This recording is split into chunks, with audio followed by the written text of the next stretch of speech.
Assalamualaikum warahmatullahi wabarakatuh. Perkenalkan, nama saya Gita Febriani dengan NPM 207530012. Di sini saya akan mempresentasikan mata kuliah Agama Islam yang berjudul Akhlak, Etika, dan Moral. Di sini saya akan membahas beberapa persoalan. Yang pertama, persamaan akhlak, etika, dan moral. Yang kedua, perbedaan akhlak, etika, dan moral. Yang ketiga, apakah akhlak bisa dibentuk? Dan yang terakhir, berikan alasan untuk nomor yang ketiga. Persamaan akhlak, moral, dan etika. Yang pertama, akhlak, etika, dan moral mengacu kepada ajaran atau gambaran tentang perbuatan, tingkah laku, sifat, dan perilaku yang baik. Yang kedua, akhlak, etika, dan moral merupakan prinsip atau aturan hidup manusia untuk menakar martabat dan harkat kemanusiaannya.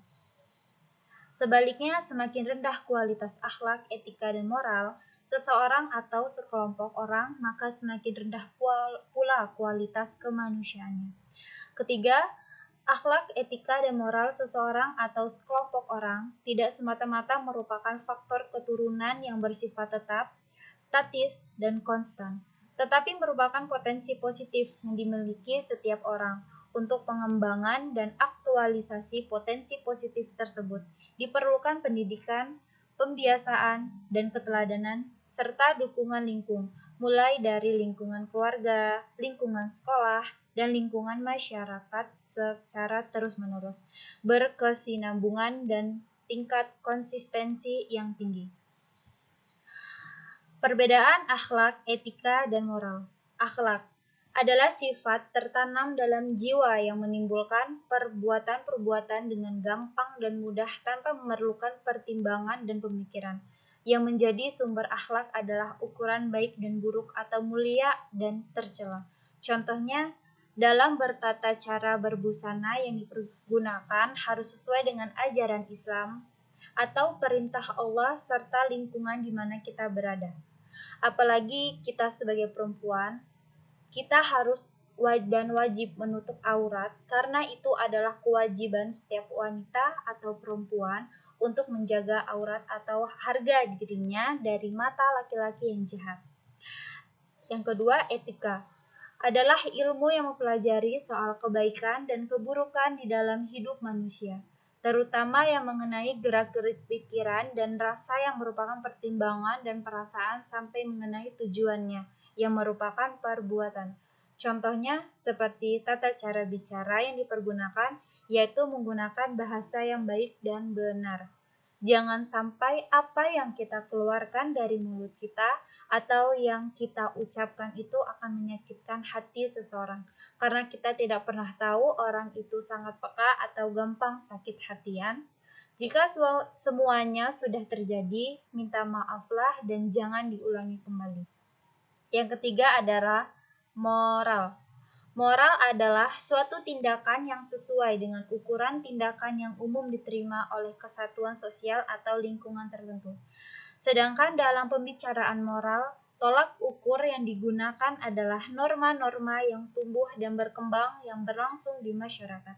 Contohnya, ketika kita masuk ke rumah orang lain, kita harus mengetuk pintu rumah dan memberikan salam. Itu adalah salah satu moral kita. Apakah akhlak bisa dibentuk? Jawabannya adalah bisa. Alasannya, pertama, kepribadian atau budi pekerti manusia itu pada dasarnya dapat menerima segala usaha pembentukan melalui pembiasaan.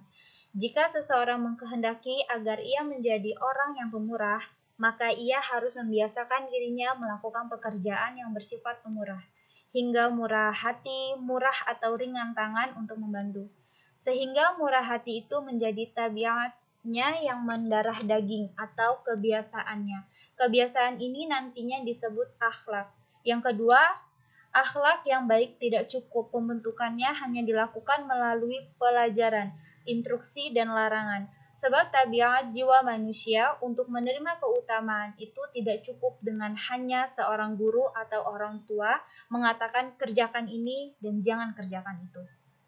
Menanamkan sopan santun tidak seperti makanan instan yang dalam hitungan menit dapat terwujud, namun memerlukan waktu yang cukup panjang dan pendekatan yang lestari. Pembinaan sopan santun tidak akan sukses, melainkan jika disertai dengan keteladanan atau contoh nyata. Jika orang tua menginginkan anak-anaknya berakhlak mulia, sudah tentu bapak dan ibunya di rumah memberikan contoh bagaimana bertutur kata yang baik, bersikap atau berperilaku yang mencerminkan akhlak mulia. Sekian dari saya, semoga video ini bermanfaat untuk kita semua. Saya akhiri, wabillahi taufiq wal hidayah. Wassalamualaikum warahmatullahi wabarakatuh.